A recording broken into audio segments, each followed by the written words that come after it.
Hello and welcome to Grub Gaming, and welcome back to another episode of What's in the Box.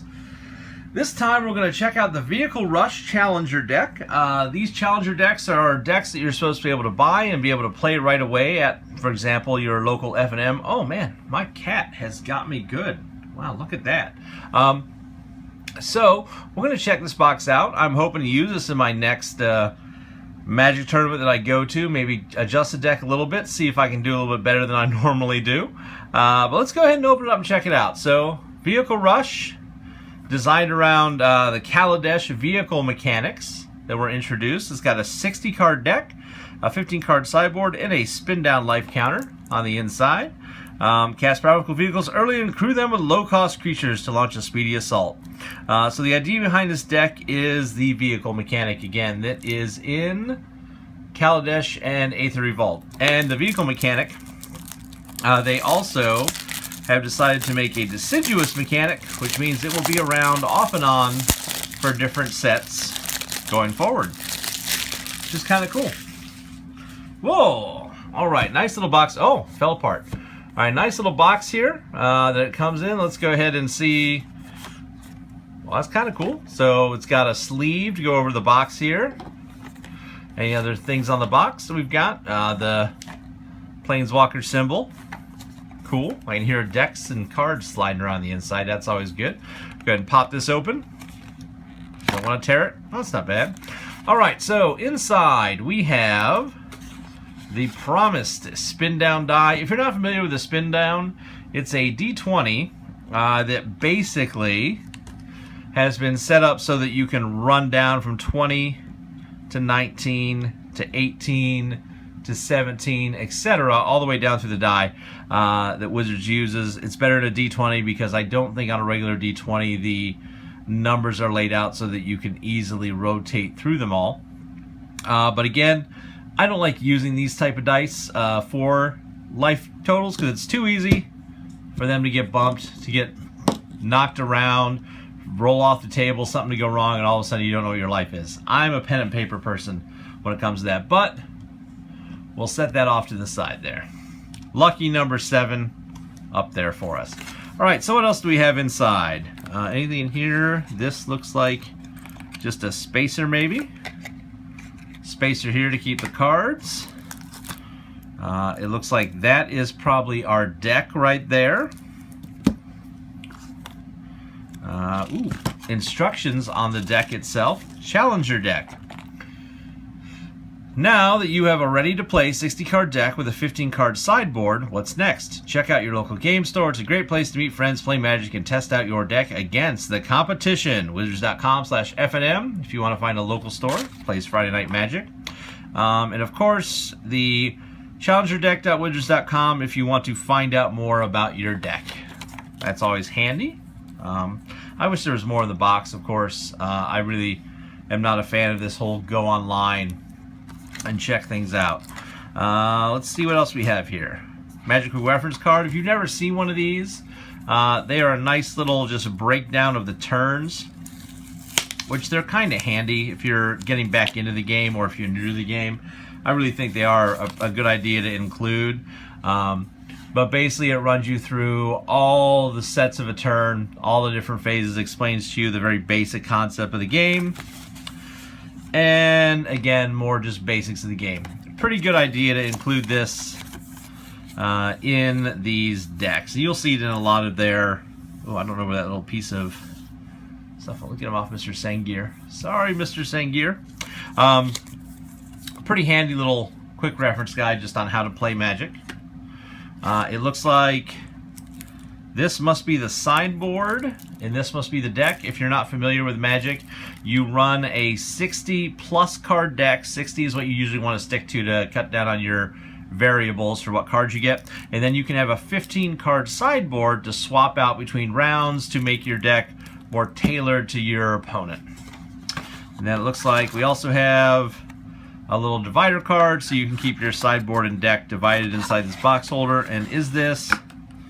Yeah, there's nothing else in there. That's just a little spot. You can put your tokens, your spin down in there, have your divider in the box. Pretty cool. All right, let's check out these decks here, or these cards. Whoa! Walker. How's that? Is that professional looking? That's not going to work out. We'll just get that out of the way for now. All right, so first we have the primary deck. And again, there won't be anything in here that's surprising. I mean, you can look these deck lists up online if you want to see. Oh, that didn't go in the garbage at all. So we should have a bunch of cards the way I've seen decks before, and yep, land at the back. Okay, cool. All right, so we start off with a Sovereign Console Flagship. So you spend 5, you get a 6/5 whenever it attacks, enters the battlefield or attacks, deals 3 damage to target creature or planeswalker.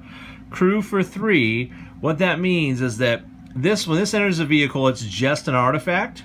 But if we tap other creatures up to a power of 3, then we can use this as a creature. It's a 6/5, it's a mythic, kind of a powerhouse for our deck. All right. Next up, we have the Bomat Courier. 1 drop, so we can get it out real quick. Has haste, so it can attack right away. Whenever it attacks, we can exile the top card of our library face down, and then we can spend 1 red mana to put all the cards exiled into our owner's hand. So some early card draw if we need it. Also, just a quick creature to get out on the board. And again, with haste, we can attack right away, or we can go ahead and we can start to crew vehicles that we have out on the board that have a crew requirement of 1. So it looks like we get 4 Bomat Couriers. This Bomat Courier is just a good card in general, so it's nice to get those in this deck. That's pretty good value there. Toolcraft Exemplar is a Dwarf Artificer. For a 1 drop, a 1/1 at the beginning of combat on your turn. If you control an artifact, Toolcraft Exemplar gets +2/+1 until end of turn. If you control 3 or more artifacts, it also gains first strike until end of turn. So we're going to have artifacts out, so he'll pump up and become more powerful with our deck playing,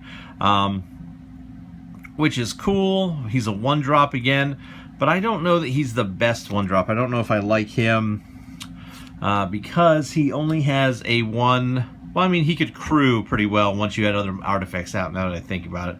So if you control another artifact, he gets +2/+1, so he could crew a vehicle. Okay, actually, that makes sense now on how he works. So we got 4 of him. Ooh, lots of rares in this set. That's kind of cool. Next up, Scrappy Scrounger. I can't talk. A card actually is pretty useful in a lot of different decks. He's a 2 drop for a 3/2. So for 2 mana, we get somebody who can crew for 3 or less. He can't block, though, but that's not what we're going to use him for. What's important, though, is our vehicle mechanic. When we put a vehicle, for example, this Sky Sovereign Console Flagship on the board, we have to have another creature of power 3 to use him, and if we run out of creatures, we're just out of luck. He's a useless card. But if we have him on the board, Scrappy Scrounger, oh no, hopefully you guys didn't, forgot to push a button on my phone. Hopefully that doesn't pop up again. Sorry, folks. Scrappy Scrounger, he's a 3/2, so he can crew, for example, our important mythic there. But the cool thing is that for 1 colorless, or 1 of any color, and 1 black mana, we can return him from our graveyard to our battlefield if we exile another creature. So basically, if we run out of cards in hand to crew our vehicles, we can always get him back out of our graveyard so we can have a crew member. That's a really handy card for us. So we have quite a few of those. It looks like probably 4. Yes.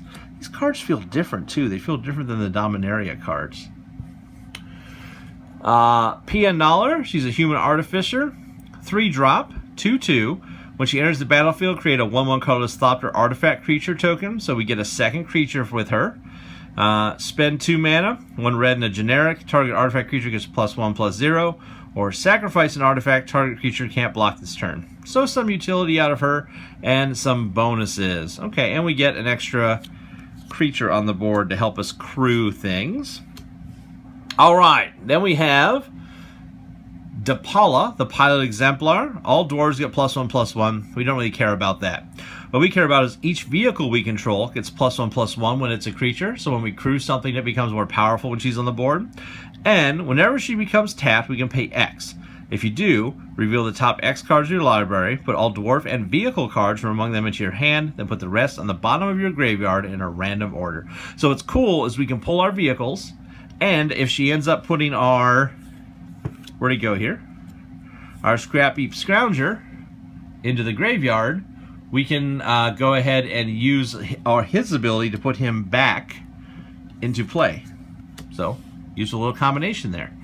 So it looks like we have 1, 2, 3 of her. She is a legendary, so we can only have 1 of her on the board at a time. We have the Heart of Karan, a 4/4 mythic 2-drop, crew of 3, has flying and vigilance, so it can only be blocked by other flyers or creatures with reach, and it doesn't tap when it attacks. And we may remove a loyalty counter from a planeswalker you control rather than pay the crew cost. So if you're not familiar with planeswalkers, they are a card that goes on the board that has a process called loyalty counters that you use to use their abilities. So we could give up some of those planeswalker abilities in order to crew this 4/4 vehicle. It's a 2-drop. That's pretty cool. And it looks like we may have a couple of those in here. Oh, wow. Now, we can only have 1 of these on a board at a time. We can't flood our board with them because they are a legendary vehicle, but pretty cool. Next up, Cultivator's Caravan. 3-drop, crew of 3 for a 5/5. But, special ability, add 1 mana of any color to your mana pool. This deck does rely on 3 colors, so being able to color fix is very important so that we don't end up not being able to cast some of our cards that require, 1 of a specific color. But only 1 of those. Weird. Alright, Aether Sphere Harvester. I kind of like the look of that ship. Flying, which is good. When it enters the battlefield, we get 2 energy counters. Okay, 3-drop. We can pay an energy counter to give lifelink until the end of turn. So what that means is we'll get 2 energy counters, and we can pay 1 of them to add lifelink. And what lifelink does is when this causes damage, we will gain life back. So we can use that to get some of our life back if we need to. Only 1 of those in the main deck. All right. Spire of Industry. We can add a colorless to our mana pool or pay 1 life to add 1 mana of any color to our mana pool. Activate this only if you control an artifact. We'll pretty much always have an artifact in play, so that's going to be easy for us to use. And that, again, color fixing helps us make sure that we can play some of those different color cards that we have. Ooh, we get 4 of those. Okay. Dragon Skull Summit. Enters the battlefield tapped unless we control a swamp or mountain. And it lets us add a black or red mana to our mana pool. So again, more color fixing. Same thing here. Enters tapped unless you control 2 or fewer lands. Oh, that's interesting. We can add a red or white to our mana pool. Concealed Courtyard. It enters the battlefield tapped unless we control 2 or fewer lands. Okay. So if we get this or the other out there, bam, we can go ahead and use the mana we need. Again, 1 white or 1 black to our mana pool. So again, we're just going to color fix to make sure we have what we need. A Veteran Motorist. He's a dwarf. Oh, I guess if we have enough dwarfs in here, the other lady's power makes sense. When Veteran Motorist enters the battlefield, scry 2. That lets us look at the top 2 cards of our deck and then put them back on our deck or on the bottom any way we want so we can get the cards we need. And when he crews a vehicle, it gets +1/+1 until end of turn. Pretty cool. I like it. Okay, we're into the uncommons now. I see how they've divided this deck out. Those were all the rares. Now we're into the uncommon.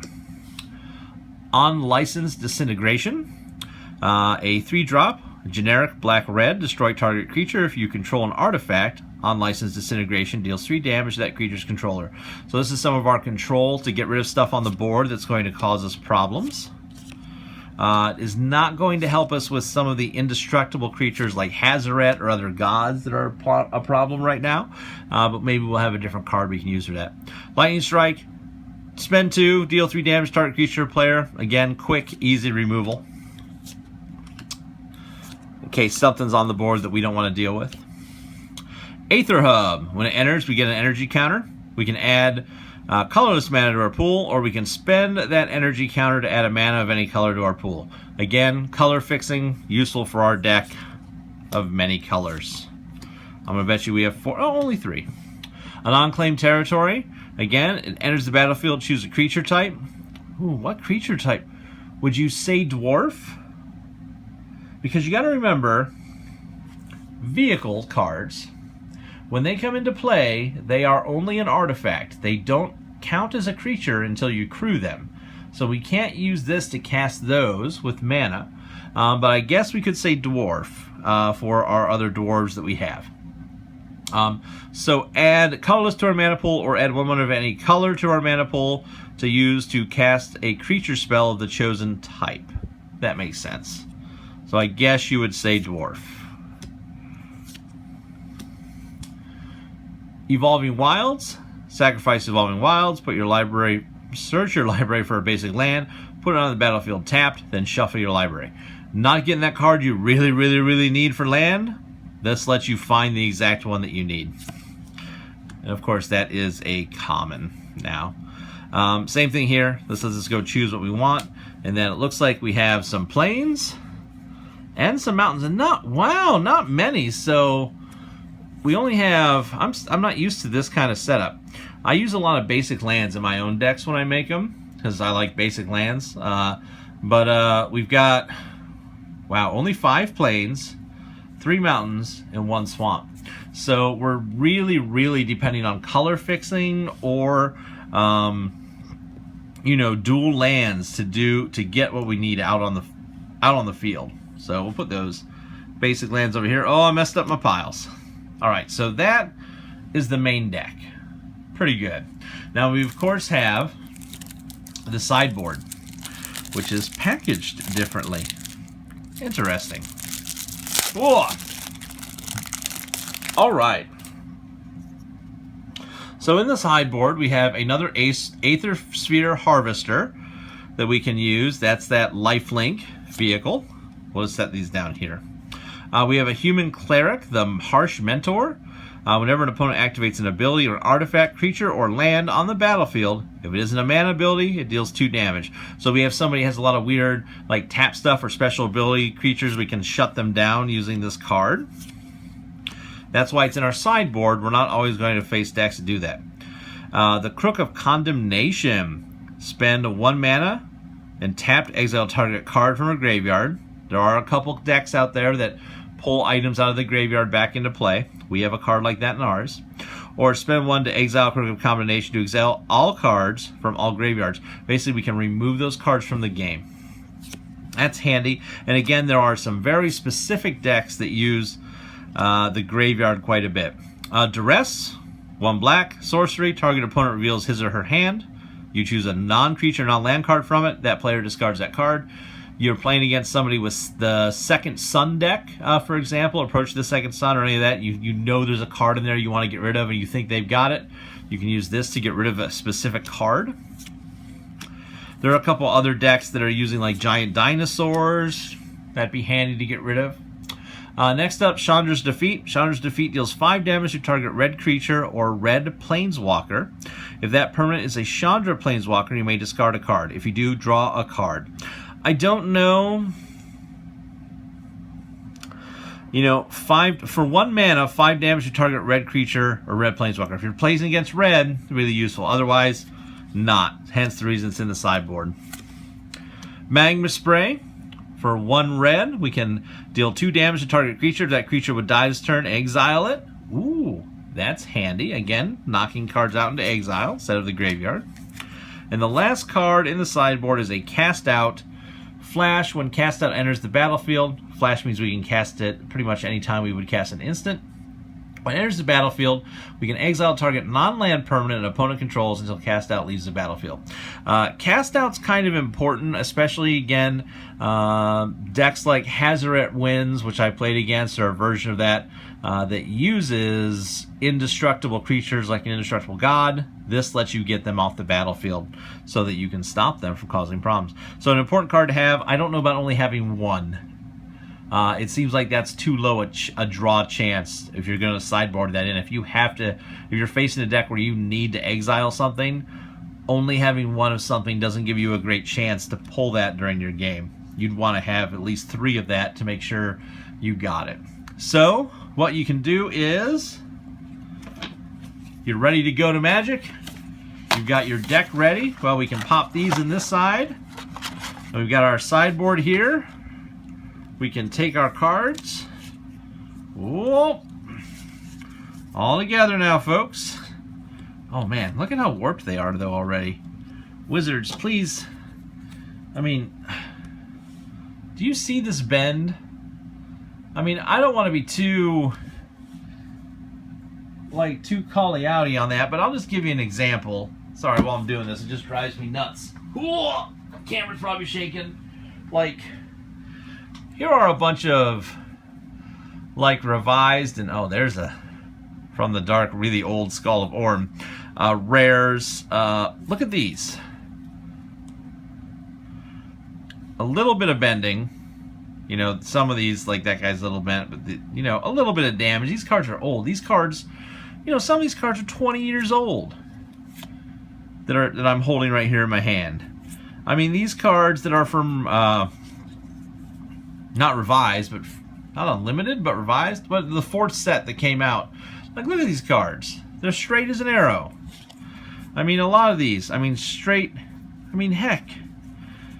Look at these, like this Italian Tetravis. Look at that. And then compare that to the newer cards.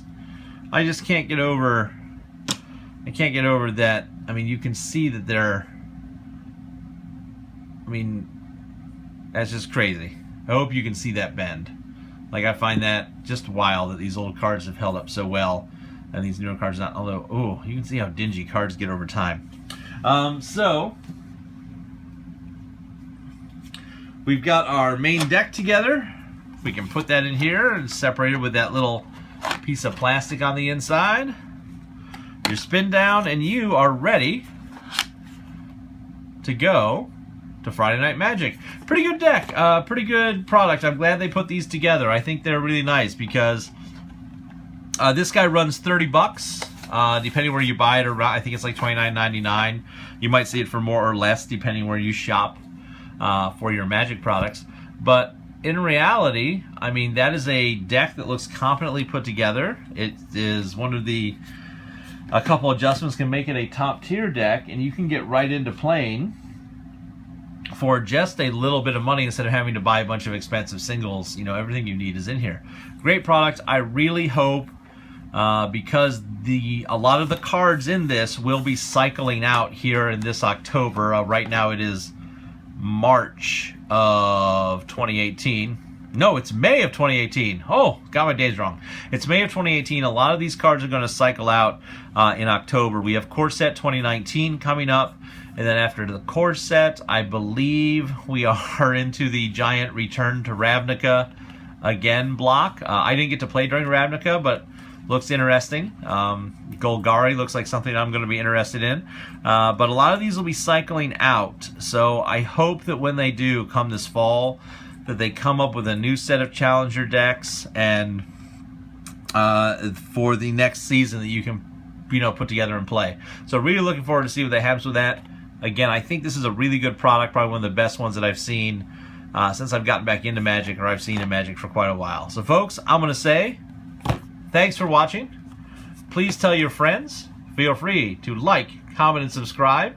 And as always, we hope to see you soon.